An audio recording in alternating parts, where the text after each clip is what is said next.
You know, we've reached a point in time where superhero movies are the majority of cinema masterpieces. Whether it's the MCU, the Batman trilogy, or anything else, it's usually always good. Most of the time. However, people often refer back to older movies to see what really kicked off this trend. Was it Tim Burton's Batman?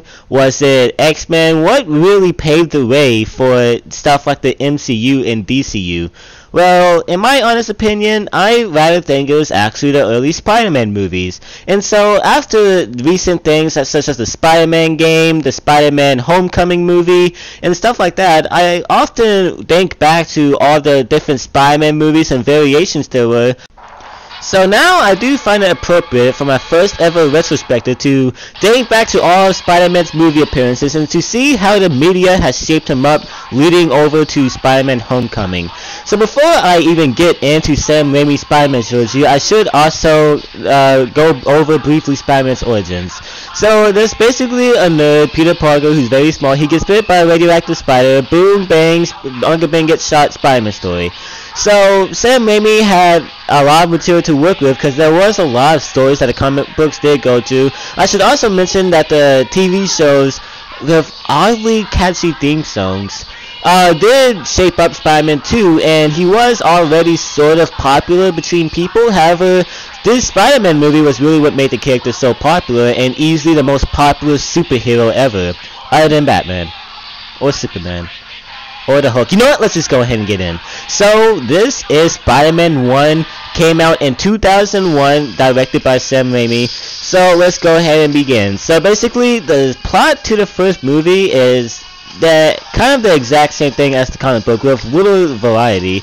Basically, you get introduced to Peter Parker. He has a friend named Harry Osborn who is rich, and he also has a dad who is easily the best character in this entire movie.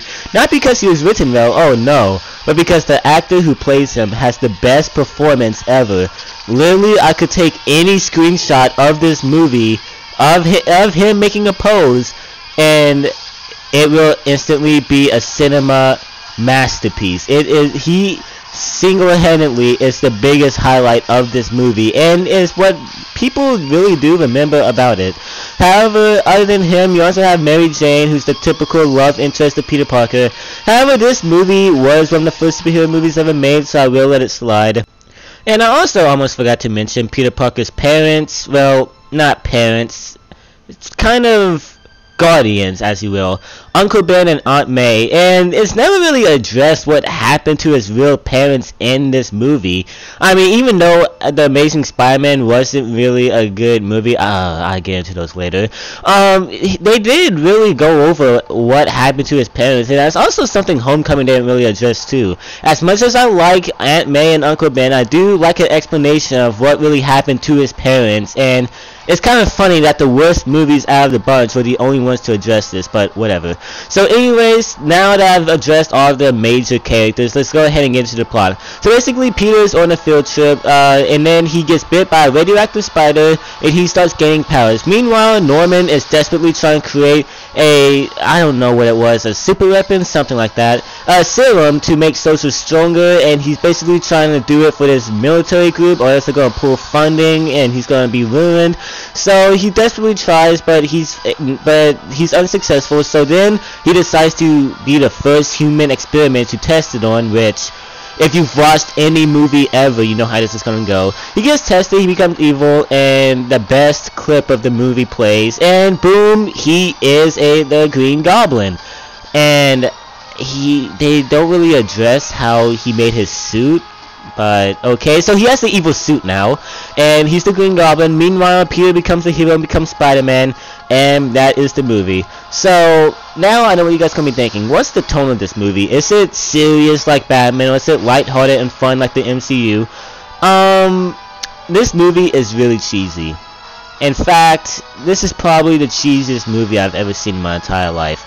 And while that cheesiness was intentional, it really does hurt the movie nowadays, because now that you have cinema masterpieces that really knows how to pace itself and is adjusted to the modern era, if you go back and watch Spider-Man and you have no idea if it's cheesy or not, you would instantly think it's a bad movie However, the cheesiness was intentional and it was appropriate at that time, so you can't really blame the movie for it, and I honestly think it's what makes the movies really charming.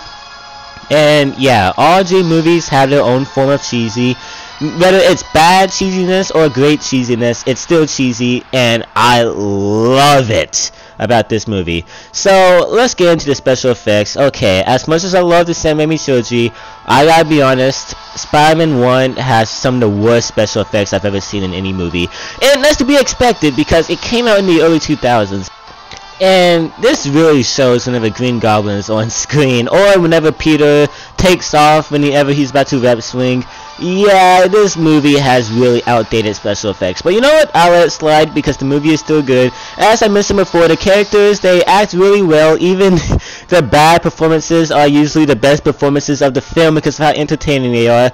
Either way, Spider-Man is an extremely outdated movie with a lot of flaws. However, it's still amazing to go back and watch because not only did it pave the way for comic book movies to come out and just be immediately successful, and this movie was successful, by the way, it's just a very charming movie to go back and watch. And as an actual superhero movie, I will give it a 3 out of 5.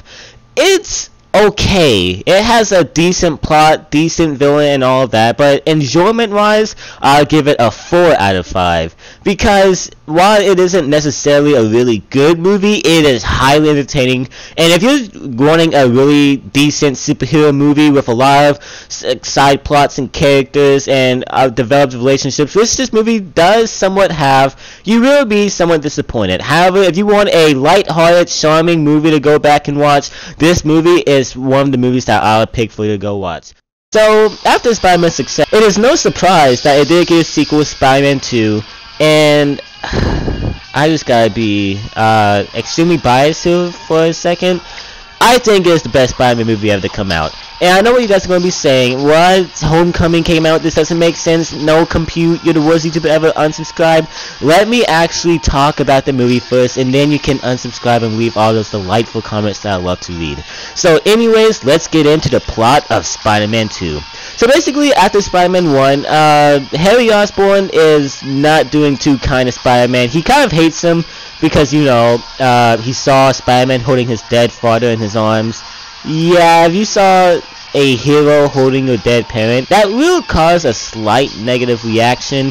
So basically, Harry hates Spider-Man, and the Spider-Man gig that Peter is doing right now isn't really working out for him because he has to balance his personal life. He's always missing his classes. He's failing at all of his jobs that he tries to get. It's intervening with his relationship with MJ, and Harry sort of hates him because he's the photographer of Spider-Man, and he doesn't like Spider-Man. So that's something I love about this movie. There are consequences. Peter has to struggle with everything that goes on in this movie because it's not lighthearted and fun as the first one. It's actually real life. What will actually happen if you are a superhero? And, well, as realistic as being a superhero can even get in real life. But I really do appreciate that movie for it. So anyways, Dr. Octavius is conducting an experiment, and Harry is funding him. However, obviously the experiment goes wrong. He gets 4 extra arms, and his, I don't know, weird sun experiment goes wrong, and it kills his wife, drives him insane, and that's the motivation for Dr. Octavius. And then, meanwhile, the main point of this movie, Spider-Man, as you know, is struggling with life, and all of a sudden his spider powers stop working. And I don't really know why they stopped working. I think they probably mentioned it briefly in the movie, like it was something in his mind that didn't really want to be Spider-Man, so I guess that's why his powers stopped working. I don't really know, don't really care. Either way, his powers stopped working, and he decides, you know what? I quit. So he quits being Spider-Man, and he goes on to be Peter Parker, and obviously everything in his life goes smooth from there. He's on the top of his classes, he's in a relationship with MJ, well, never mind, he's not, because she's dating an astronaut, and MJ's kind of, I'm just going to say it right now, she's kind of a bitch in this film, but I'll get to that later. Either way though, Harry, I don't know what's going on with Harry. He's working with Dr. Octavius to try to get Spider-Man, but however, his life is going well, and let me get to MJ now, and oh boy. So, nothing against the actor. I have nothing against the actor. She does a fine performance of what she has to work with. But MJ, yeah, this movie kind of ruined her for me. Basically, what she's doing is that at the beginning of the movie, she likes Peter and she tries to get in a relationship. He says no, and she gets mad at him for saying no. So then she dates J. Jonah Jameson's son, who is an astronaut, just to make him jealous. And then she even tries a weird experiment throughout the film to like try to kiss the boyfriend while she upside down or something in a weird position to try to reenact the kiss she had with Spider-Man in the first film. What? And then at the end of the film, when she figures out Peter's secret identity and then falls in love with him again, she ditches the son at the marriage ceremony to be with Peter. And then in the third film, she doesn't like him because he's Spider-Man. What? Okay. Peter gets with MJ, boom boom, happy ending. And Harry also found out Peter's identity when Dr. Octavius captured him. And now he hates Spider-Man, and he's just discovered his father's arsenal of weapons as the Green Goblin. And he's left standing there looking at his weapons thinking, oh yeah, I'm gonna kill the fuck out of Spider-Man. And that's the end of the movie. So one thing I really love about this movie is the characters. They all act like genuine real people. Well, except the cheesy ones, but I genuinely like all of these characters. And the action. Oh, the action. Okay, this is the first Spider-Man movie to actually introduce choreographed actual awesome Spider-Man moves. The first Spider-Man movie had a lot of awesome scenes, but it was just mainly regular fist-to-fist fights with Green Goblin. He did some cool stuff when he dodged some of his razor blades, but it was always just, that's kind of cool. But no, Spider-Man does a lot of stuff like swing around while in combat, kicks Otto in the face. He just does a lot of amazing Spider-Man moves, which was perfected in The Amazing Spider-Man, but I'll get to that movie later. But anyways, I think that this movie had amazing action, and the CGI wasn't crap like the first one. And overall, as a general movie, I think this is a 4 out of 5. This is honestly one of the most perfect superhero movies you ever get, because all of the characters are extremely real. The villain is it's really cool. The action in the movie is spot on. The CGI looks sort of impressive during that time. I just think that the movie is one of the most perfect superhero movies you'll ever find out there, which is why I give it a 4 out of 5.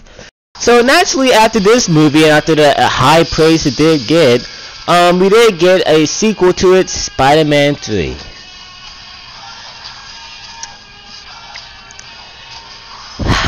I'm going to enjoy talking about this movie. So, yeah, everyone hated this movie. Why, you might ask? Because the plot was all over the place, the CGI was kind of cool. You wanna know why everybody hate this movie? Because of stuff like this. So yeah, this movie was terrible. They had a lot of stuff going on. It completely ruined some of the villains. Did not make any sense. And I freaking love this movie. Okay, so one of the reasons I love this movie so much is because of its pure nostalgia. This was the second Spider-Man movie I ever watched, and the second superhero movie I ever watched. And as a little 6-year-old watching this movie, I was amazed by it. I thought Venom was freaking awesome. The action scenes were awesome. I had no idea what was going on story-wise, but all I cared about was the action scenes and what was generally going on. And I love this movie. I saw nothing wrong with it, and then years later when I figured out people really hate this movie, I was like, oh, look, they hate a lot of things I like, so it doesn't matter. And that was back then when I couldn't accept that some of the stuff I liked was kind of bad. So then now, obviously, I do see what's wrong with this movie, but I still can't help it. I love it. So one of the many flaws of this movie is that there is so much stuff going on. Okay, so alright, where do I begin? So now Peter is being Spider-Man, and Harry Osborn doesn't like him because, you know, he's Spider-Man, he killed his dad, whiny. Instead of having a talk with Peter about what happened, because, you know, they're best friends, nah, being Green Goblin and killing him and blowing him the crap up is amazing. So then he chases Peter, and He gets amnesia, the worst plot device ever in any movie, because basically that lets the director tap into whenever he can remember things or not. I don't know, it's so stupid. So he has amnesia. Meanwhile, we have Sandman, who is trying to desperately get money for his dying daughter, so he gets to a life of crime. And then after a severe accident, he becomes Sandman, and I generally like this first scene when he realizes, oh crap, I'm made out of sand now. And he's an alright villain, but he was so unnecessary in the movie. He was really forgettable. The only reason he wasn't forgettable is because, you know, there was a lot of scenes of him, but if there was only like, I don't know, he was just in there a couple of times, yeah, he would be really forgettable in this movie, because his character doesn't really have an impact on the story, which makes me question, why did you need to put him in this movie? And there you have Venom. Oh boy.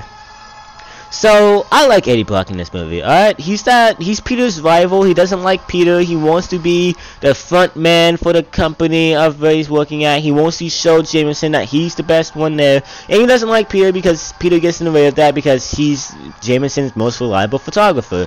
So he doesn't like Peter, and then Peter, whenever he becomes... I'll talk about that later.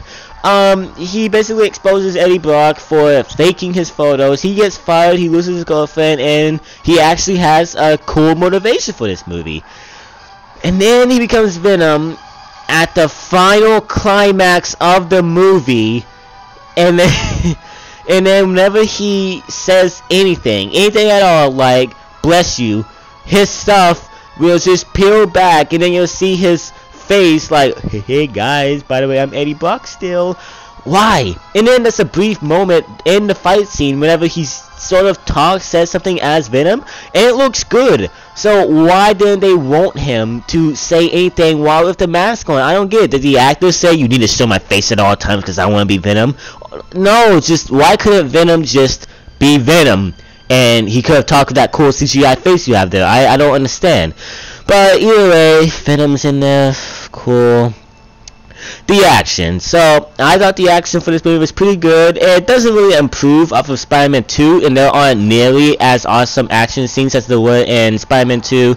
But either way, I thought the action was, it was alright. And, let's talk about the funny things, like the dance scene. I love this dance scene. It is amazing. Basically, Peter Parker becomes emo because the Venom attaches itself to him, and so he starts dancing. Yeah. I don't know. He dances through New York with music playing, and it's generally the best thing ever. And there's even a video where they remove the music, and it's just him dancing through New York. By the way, the link to that video will be in the description for anyone who wants to watch it, because it's so good.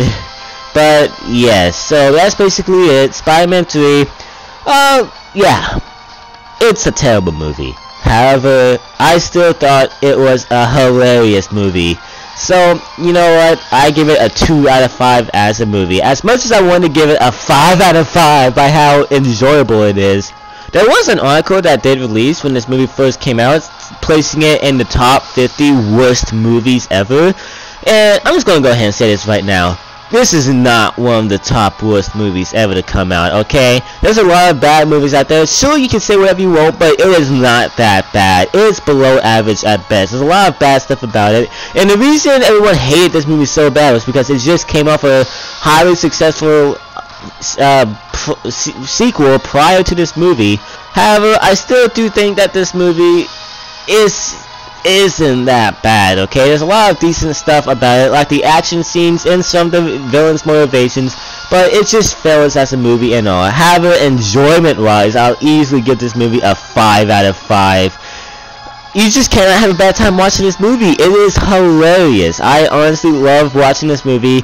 And if you say that you do not have you have a horrible time watching this movie, you're basically lying to yourself, because you know you snickered a couple of times during those emo Peter Parker scenes. So yeah, that was Spider-Man 3, and it was bad. So it was so bad even that people often think that it killed the Sam Raimi trilogy. However, that's not really what happened. Sam Raimi was making a Spider-Man 4. It was going to feature Vulture, who else? I think Electro was probably going to be in it, and the Lizard. And it's really disappointing that Sam Raimi thought it would be appropriate to cancel the movie because of deadlines, because he kind of really didn't want to make the movie. It wasn't because of Spider-Man 3, however, he did have an awful time working with Sony, and he was like, you know what, I'm out. So he quit, and it's kind of a shame he quit, because I really was looking forward to seeing the Lizard as Connors, because, you know, Connors was in all of the movies. At least I think he was in one, I'm not sure. But either way, he was being built up to be the Lizard. Heck, there's a Lizard statue on his desk. I was really hoping to see him as the Lizard, but sadly he never did become the Lizard, and the series was cancelled. However, Sony did have a deadline till 2000 and what was it? 11? I don't know, some deadline that they had to have for. They had some sort of deadline, and they were basically panicking at this point in time because they're like, oh my god, we need to make a Spider-Man movie, otherwise we're going to lose the rights to the character. Marvel's going to get it, and they're going to be able to put him in the in the MCU or whatever. We have to make another Spider-Man movie pronto. Sam Raimi's out. We can't continue it for some reason with a different director. Nope, the movie's out. We need to think of something else. So, obviously, one of the main typical things to have in any superhero franchise is a remake, because we don't have enough of those already. So, they remade the Spider-Man franchise with The Amazing Spider-Man. You know, I often find it funny that the movie out of the bunch named The Amazing Spider-Man is the worst movie out of all of them. I hate this movie. Why do I hate it? You know what? Let's find out. Okay, so you get into the plot, alright? And basically the plot... You know what? Why am I even talking about the plot? It's the exact same thing as the first movie with a few differences. Yeah, they basically rip off everything from the first movie. And I know some people will argue with me saying it's not ripping off because it happened in the comic books, and it's just taking that formula and changing it a little. It goes by step what happened in the original movies, but set in different scenes with a few differences and different actors. It's just so boring to watch the first half of this movie. And one of the main things that do hold this movie up, however, is the action and CGI. I think that this movie perfected Spider-Man's combos, swinging, and the CGI is really impressive in this movie, and it does look pretty cool. Except for the Lizard. And by the way, when I did mention that this movie did have a slight few differences from the original, yeah, the villain is one of them. However, that does not serve the movie good, because the villain is terrible. So basically what's happening is that you have Dr. Connors, who has a family and he's missing an arm. So just like Norman Osborn, he's desperately trying to make a serum to regrow his arm, and he's getting funded by some people to do this experiment. And just like the first movie, exactly like the first movie even, the dude's like, you have a deadline, I'm about to cancel funding if you don't do it in time. And just like the first movie, he decides to test it out on himself, and surprisingly his arm regrows. However, they were using lizard DNA to regrow their human limbs, and that did not fare over well because it starts turning him into half a human, half a lizard. So he turns into the lizard, and I could not make this up if I wanted to. Out of nowhere, he has an ingenious plan. His motivation in this movie is to turn everyone in New York into giant lizards. Hold on. Just let that sink into you, okay? His motivation in this movie is to turn everyone into giant lizards. A professor who is trying to regrow his arm for his family, motivation throughout this entire movie is to turn everyone into giant lizards. Okay, I can't even express how stupid it is. And I don't know, I forgot the reason why or something. I heard that there was a deleted scene perfectly explaining his motivation, but it was a deleted scene and they didn't make it in the actual movie, so there's a lot of people that's going to be going to the movie like, wait, what? So, yeah, and let me talk about his design. His design's terrible, okay? So, you have the comic book version, which looks pretty cool. His face has, I don't know, sort of a crocodile lizard appearance, and he has a cool lizard tongue. Here, he just looks like a tall, bald human being with green skin. It's so easy. Just copy what the comic books did. You have so much source material, but the villain ends up looking like garbage. They did the same thing in the original Spider-Man, where he does look amazing in the comics, but they changed him in the first movie. However, that movie had an excuse because it was an early 2000s movie, and it would have looked like crap because the special effects in that movie were crap anyway, so they thought it'd just be better for him to be in a suit. I get it. This movie was made in 2012 and had a high budget and was being paid by Sony, who desperately wanted the Spider-Man IP to be renewed, and yet you still couldn't make the original design a possibility in this movie. I don't get it. He looks like crap too. He looks so bad. He doesn't even look real. It's, oh my god. I'm already ranting, aren't I? So, let's get into the Spider-Man of this movie, because there's so many things wrong with this movie I couldn't even get to Spider-Man yet. So, his suit looks terrible, and the actor is Andrew Garfield, and I have not seen Andrew Garfield in any other movies. However, I have heard he is an extremely talented actor, and he is not what's wrong with Peter Parker in this movie. Alright? He is not the right Peter Parker. It's like casting Michael B. Jordan as Superman. Oh wait, they're actually wanting to do that. Oh.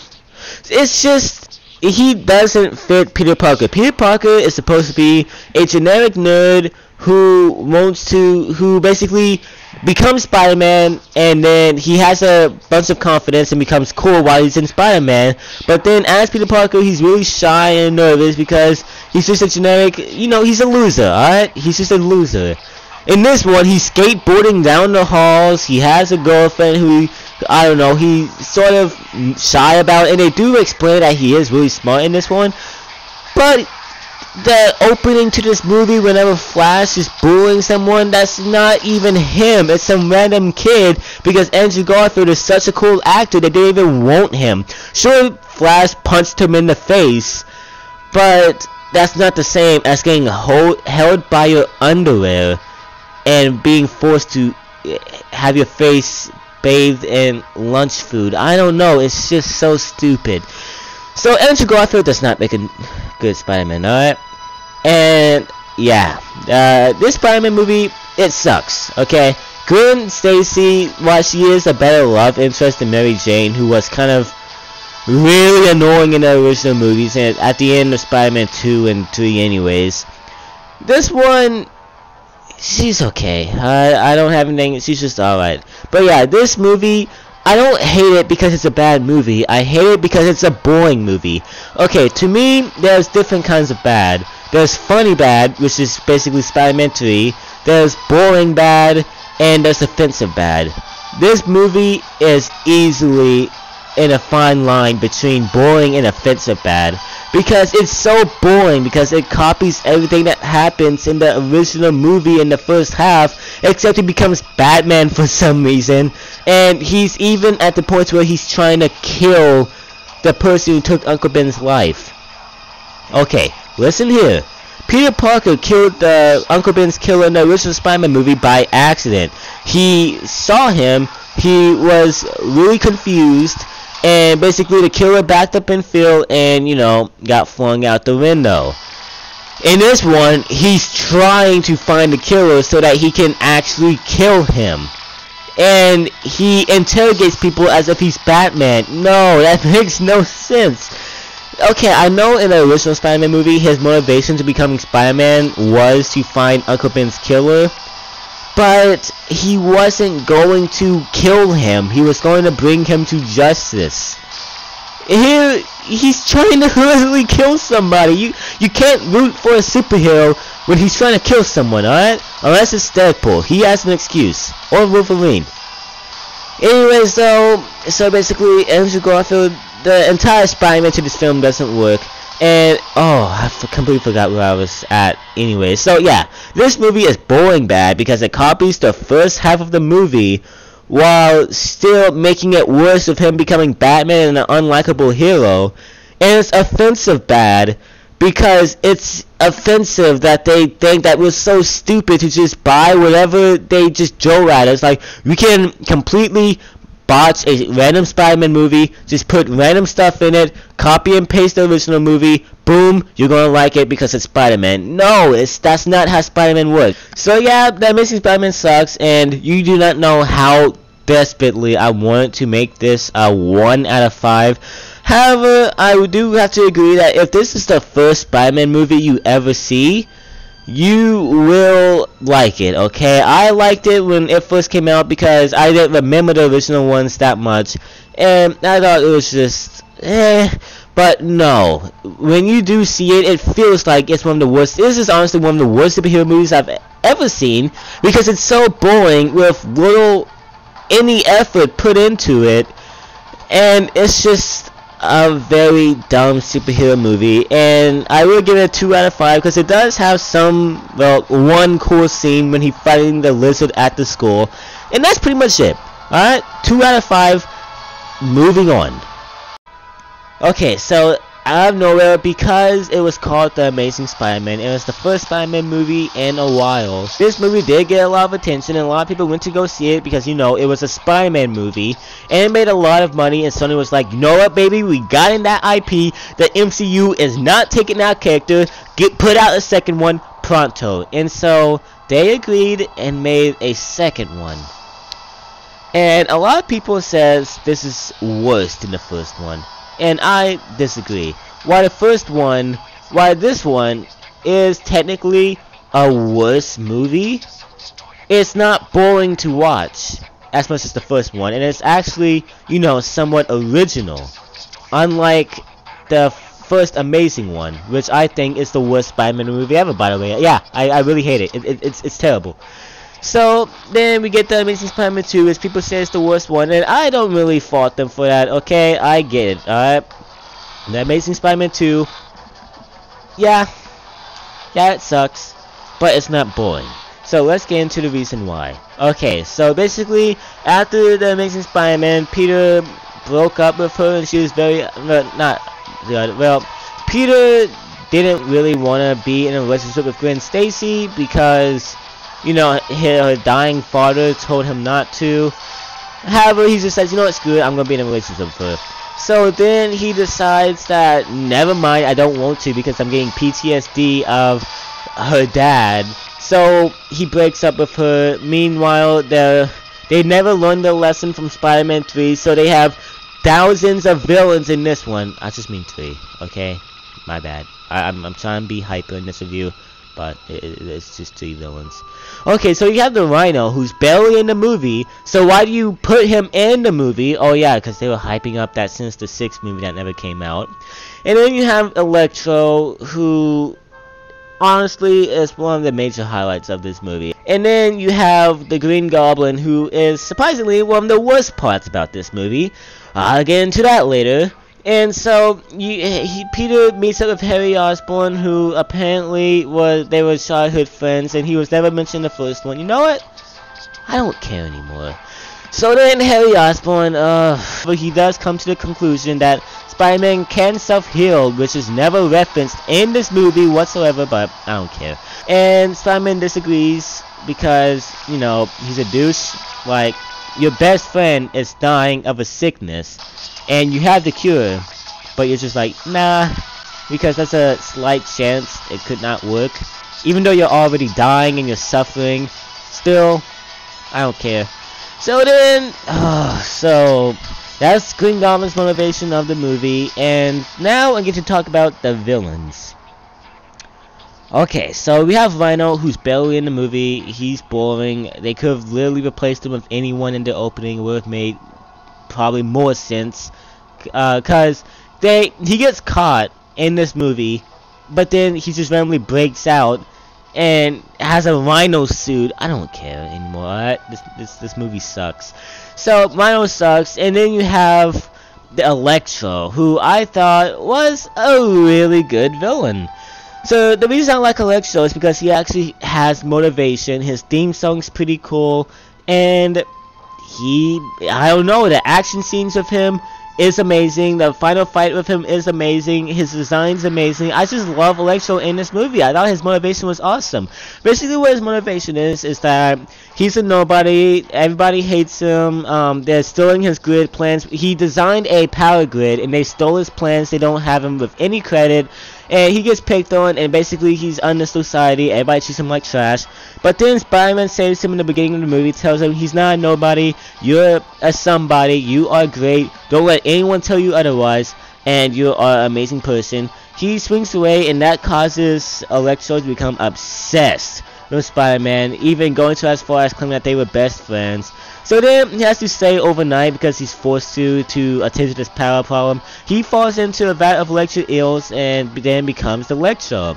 And so basically he's freaking out. He roams through the streets of New York. Everybody's looking at him like a freak. And then basically the police are shooting at him. They're making him angry. But then Spider-Man comes to the rescue. And so basically Electro is like, Spider-Man, yay dude, hey, like, thank you so much for coming over here. I need you right now. I don't know what's going on with me. I'm feeling anger. I need your help. And the Spider-Man's like, don't worry, I'm gonna help you. And then the police shoot at him more. He almost kills somebody. And then Spider-Man saves that person. Everybody cheers him on. And so basically Electro thinks that Spider-Man set him up. And so basically he hates Spider-Man now. And I know this doesn't make a lot of sense when I'm talking about it, but it sort of does, because if you feel like you are under society and no one cares about you, and then you finally feel like a somebody because everybody's noticing you, but then that person steals your sunlight, then you're gonna feel a lot of hatred towards that person, and especially when you just became a electrified monster. So then it's too bad that we can't focus on Electro in this movie, because you know, we're focusing on two other villains along with a dumb side plot with Peter's dad. So, I don't know, Peter gets mad about being Spider-Man. He throws a calculator against the wall. That calculator had a gold token. He takes it to the subway, puts it in. A train rises from the ground, and that train has a video message saying that Peter's dad made the radioactive spiders that transformed him into into Spider-Man, and he's the reason behind everything.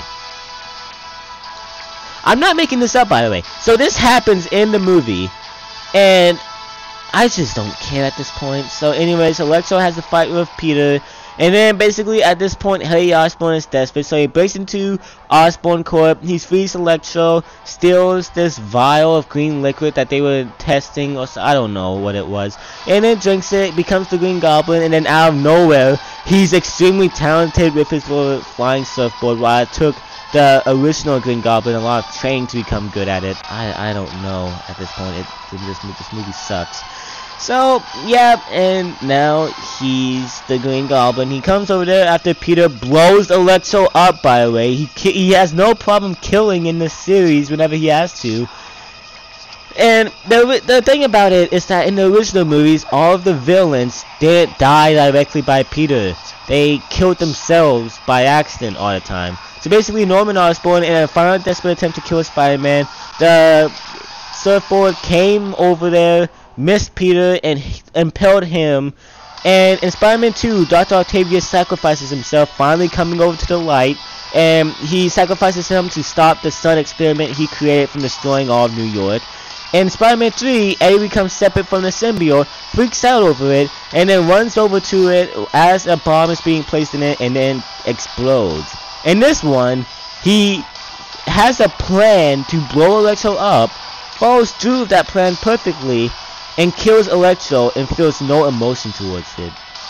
I don't know. Peter is just a jerk in this series. So Green Goblin shows up and, oh my god, make his skin green, change his hair, and you have a Green Goblin. why do you keep messing this up? The original movie had an excuse because they didn't have a huge budget and they were desperately trying to find a way to make a Green Goblin design in this movie. Then they were like, you know what? Let's just have a suit and that'll be easier. So yeah, it looked goofy, but that was part of the original Spider-Man's charm. This Green Goblin just looks boring. He looks so terrible. So then, similar to the comics, if you've read a comic book ever, you know where this is going, where he has Gwen Stacy in his arms, and he's the Green Goblin. So yeah, Gwen Stacy dies, Peter defeats Green Goblin, and then Peter is just basically moping around. He quits being Spider-Man, like, yeah, I failed to save one person. You know what? Screw New York. I'm not becoming Spider-Man. Yeah, in the original movie, when Peter stopped becoming Spider-Man, it was for a long time. And that was because his life sucked while being Spider-Man. And that was because his life sucked while he was being Spider-Man. And his powers stopped working. There was a lot of build-up to him stop being Spider-Man. And then basically... And even when he wasn't Spider-Man, he still felt bad because New York was still a crime city, and there was nothing he could do about it. This one, he mopes around, doesn't feel any regret for his decision because Gwen Stacy was so important to him. But then Ant-Man says some motivation bullcrap like, oh yeah, I know you're Spider-Man by the way, but I don't care. So Peter becomes Spider-Man, and that's the end of the movie, having not learned any lessons. And then it hypes up the Sinister Six, but we all know how that went down. And Amazing Spider-Man 2, yeah, it was bad. 2 out of 5. Get out my face. So after the Amazing Spider-Man 2, people were finally fed up with these two terrible Spider-Man movies, and so they were like, you know what? No. And they didn't go see the Amazing Spider-Man 2 a lot, and they posted terrible reviews about it. This movie got slandered in the box office. It made a decent amount, but it wasn't as much as Sony was hoping for. And so after some stupid drama happened with Andrew Garfield not showing up to a press conference because, you know, he had a life and he wasn't feeling well, Sony was like, oh, okay, since you're not going to show up to our press conference because you're not feeling good, we're just going to freaking cancel the entire series. It's honestly hilarious how the series got cancelled because Andrew Garfield didn't feel well and didn't want to attend a press conference. They were like, no, and they just canceled the series. So yeah, they fired Andrew Garfield, and Emma, I don't know who that actor is. Yeah, they break up. They broke up in real life, and yeah, there's a lot of drama happening, and they just couldn't make another Spider-Man movie. So I don't know how that stopped them from having a Sinister Six movie, but whatever. I mean, it could have just been a movie focusing on a Sinister Six. It probably would have been entertaining. However, it would show Universe of Spider-Man, and Spider-Man wouldn't be able to save it. So yada yada yada. I understand that now. So yeah, and thankfully Sony was like, oh, fine, Marvel, you can have our movie, but we're still keeping the villains. They were like, okay, cool. So they get Spider-Man, and boom, that leads to Spider-Man Homecoming. So before I get into Spider-Man Homecoming, I should also address Civil War. So basically, Spider-Man, the new one anyways, made his first debut in Civil War, and this is honestly the first non-Spider-Man movie that a live-action Spider-Man ever appeared in. And yeah, Civil War was a decent movie anyways. So yeah, Spider-Man made his first appearance, and they were finally getting him right. Well, ever since the Sam Raimi trilogy. Actually, they did get him right a lot of times, just the Amazing Spider-Man couldn't do that. So, he's a geeky teenager who puts on a suit. He's still geeky, but he does have a lot of confidence, and I love this Peter Parker. So, now let's get into the plot. So, basically what the plot is that basically, Peter Parker, he's just a normal guy, and after the events of Civil War, he wants to become an Avenger. He's desperately trying to contact Tony to be like, hey, I'm a great superhero, please have me in Avengers. And Tony is like, doesn't really respond that much. So yeah, Peter's just a friendly neighborhood Spider-Man. There's not a lot he has to deal with. He's just stopping petty crime. And then that's when Vulture shows up, starts doing illegal things, selling illegal weapons and stuff like that. And before I progress any further, they make Vulture cool in this movie. How do you make Vulture cool? I don't understand that. The MCU can literally do anything perfectly. I don't know how they made votes so cool. They just did it, and I freaking love them in the movie. So yeah, that's basically the plot of it. Basically, Peter is struggling with his normal life and all of that, and yeah, that's the movie. And the thing so let me go ahead and get to the action and CGI of the movie. Being an MCU movie, we already know what to expect. The action and CGI is top-notch perfection. And yeah, I really do enjoy the comedy for this movie. I thought it was really funny. Intentional comedy, not that comedy from Spider-Man 3. And yeah, it was a good movie, and I would give it a 4 out of 5.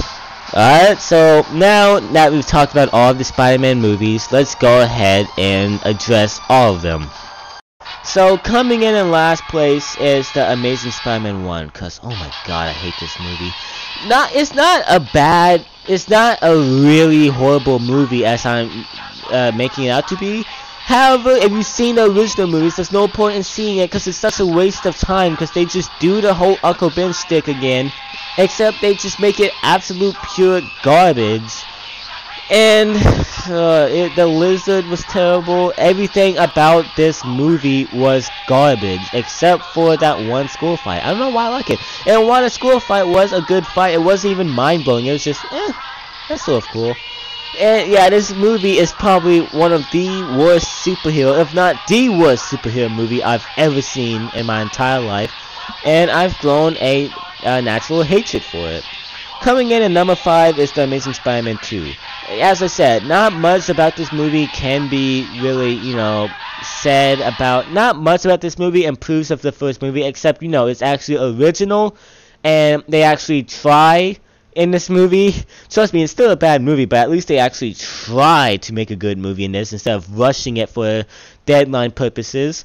So, yeah, it's not a good movie, but hey, it's better than the first one. Coming in number 5. Coming in number 4 is Spider-Man 3. So, you cannot have a bad time watching this movie. It's so bad, it's honestly so funny. However, I do have to be fair, and as an actual superhero movie, it's not really good. It's bad, but it's not horrible. It's not nowhere near good either. So yeah, it comes in at number 4.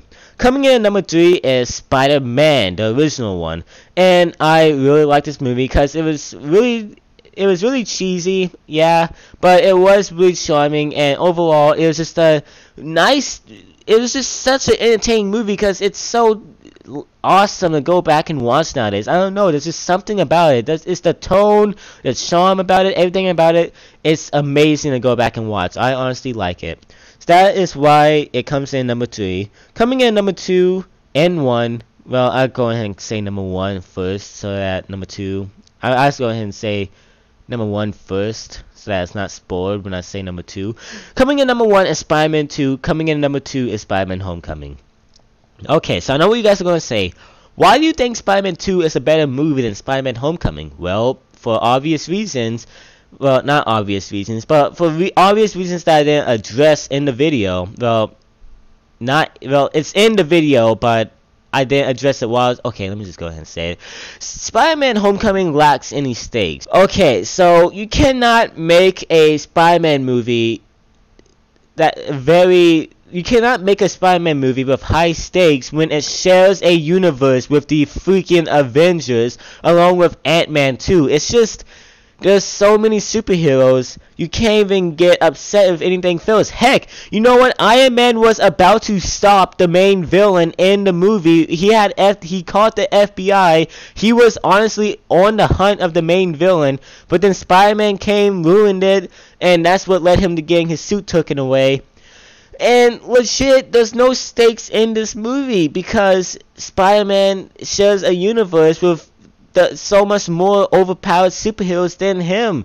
It's just, honestly, but then in Spider-Man 2, the stakes are so high because he's the only superhero, the only one who can stop the threat in New York. However, he lost his powers, he can't really do much, and there's a lot of stuff happening in his personal life. Overall, I just think Spider-Man 2 is a much more well-crafted, and sure, it has a lot of problems along with, the same cheesiness from the first movie.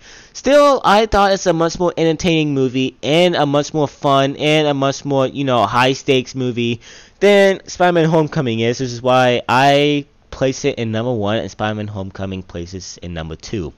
So overall, Spider-Man is honestly a really fun series to go back and look at. Sure, Batman is much more of a fun series to go back and look at because, there's so much more variations of him.